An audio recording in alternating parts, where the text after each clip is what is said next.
mobile application. Itu untuk introduction.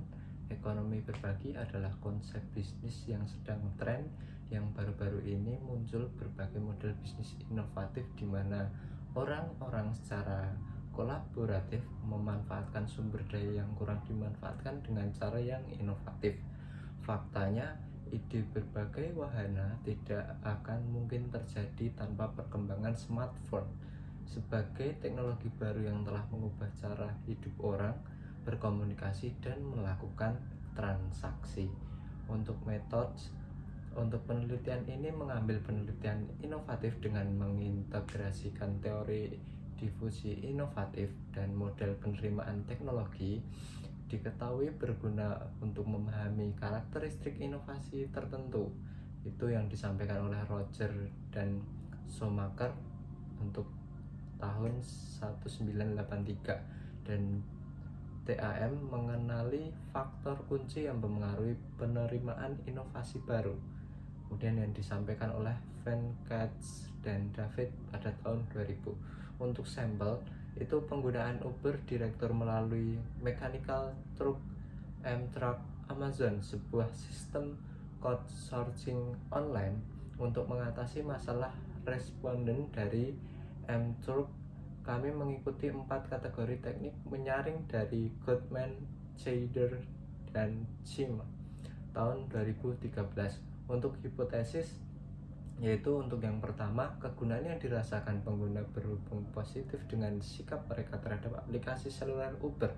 Untuk hipotesis kedua, kemudahan penggunaan yang dirasa penggunaan berhubungan positif dengan sikap mereka terhadap aplikasi seluler Uber. Untuk hipotesis ketiga, sikap penggunaan berhubungan positif dengan niat penggunaan aplikasi seluler Uber.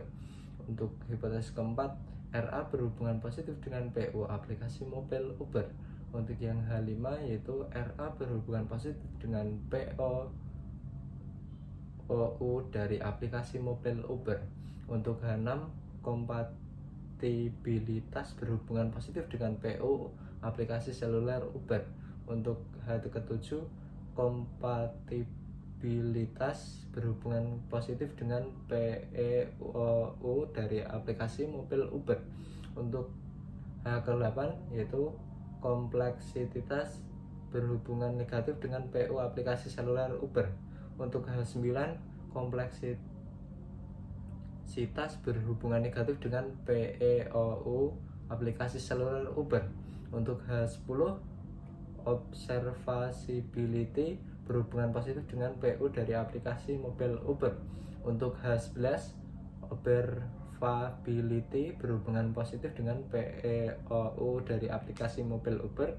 Untuk H12, pengaruh sosial berhubungan positif dengan PO aplikasi mobil Uber. Untuk hipotesis yang terakhir yaitu ke-13, pengaruh sosial berhubungan positif dengan PEOU dari aplikasi mobil Uber. Untuk result, itu penelitian didukung 13 hipotesis. Hasilnya menunjukkan bahwa keuntungan relatif, kompatibilitas dan kompleksitas, observabilitas dan pengaruh sosial memiliki pengaruh yang signifikan. Untuk bahan diskusi, yaitu mengingat pengukuran konstruksi dalam penelitian ini mengharuskan responden untuk memiliki pengalaman menggunakan langsung dengan Uber mobile aplikasi, sampel penelitian kami hanya mencakup orang-orang yang telah menggunakan aplikasi seluler Uber, namun tidak untuk menarik adopsi aplikasi seluler Uber oleh non-pengguna. Penting juga untuk menyelidiki faktor-faktor apa yang dapat mencegah non-pengguna dengan menggunakan aplikasi tersebut. Dengan demikian, penelitian di masa depan dapat mengeksplorasi hambatan adopsi aplikasi seluler Uber untuk memberikan pemahaman yang lebih lengkap tentang perilaku adopsi konsumen. Untuk masuk ke jurnal yang kedua yaitu Applying Innovation Attributes to Predict Purchase Intention for the Eco-Label Product, Malaysian Case Study. Itu untuk introduction, pergeseran permintaan konsumen terdapat produk yang lebih ramah lingkungan dan berkelanjutan dapat bertindak sebagai titik awal menuju kehidupan berkelanjutan. Bisnis harus menyesuaikan strategi mereka untuk meningkatkan kekhawatiran dan tuntutan konsumen yang sadar lingkungan. Eko-inovasi dianggap sebagai produk atau proses baru yang menambahkan nilai bisnis dan pelanggan secara signifikan, mengurangi dampak lingkungan. Untuk metode yaitu dalam penelitian ini digunakan desain penelitian deskriptif, karena penelitian ini bertujuan untuk mengetahui sejauh mana hubungan variabel pemasaran dengan fenomena pasar yang sebenarnya.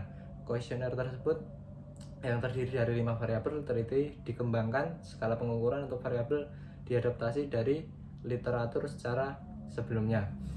Untuk sampel dalam penelitian ini, ukuran sampel yang targetkan itu 180 sudah cukup untuk menjalankan analisis PLS SEM.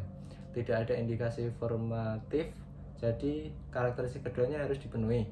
Jumlah terbesar variabel antecedent yang menghasilkan konstruk endogen adalah 4, yang berarti sampel minimal 40 tanggapan harus dipenuhi.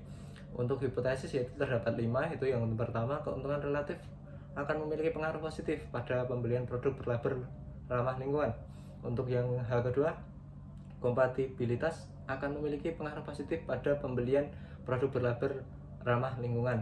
Untuk hipotesis ketiga, kompleksitas akan memiliki pengaruh negatif pada pembelian produk berlabel ramah lingkungan. Untuk yang keempat, yaitu uji coba akan memiliki pengaruh positif pada pembelian produk berlabel ramah lingkungan. Untuk yang kelima, yaitu observabilitas akan memiliki pengaruh positif terhadap pembelian produk berlabel ramah lingkungan. Untuk result, yaitu setelah langkah-langkah konstruk ditemukan dapat diandalkan dan valid, model konstruksinya adalah dinilai. Ini terdiri dari pengujian hubungan antara konstruksi dan model kemampuan prediktif. Memvalidasi model struktural dapat membantu penelitian untuk mempertimbangkan sistematis apakah hipotesis yang diungkapkan oleh model struktural didukung oleh data. Untuk bahan diskusi itu, terlepas dari minat yang luas dalam adopsi, sangat sedikit yang diketahui tentang bagaimana minat dan antusiasme pelanggan dapat dipertahankan. David ini memiliki perhatian mengingat bahwa minat antusiasme pelanggan yang berkelanjutan dalam penawaran produk memiliki dan pengaruh langsung kepada profitabilitas jangka panjang di setiap perusahaan. Mungkin itu saja yang dapat saya sampaikan, kurang lebihnya mohon maaf. Wassalamualaikum warahmatullahi wabarakatuh.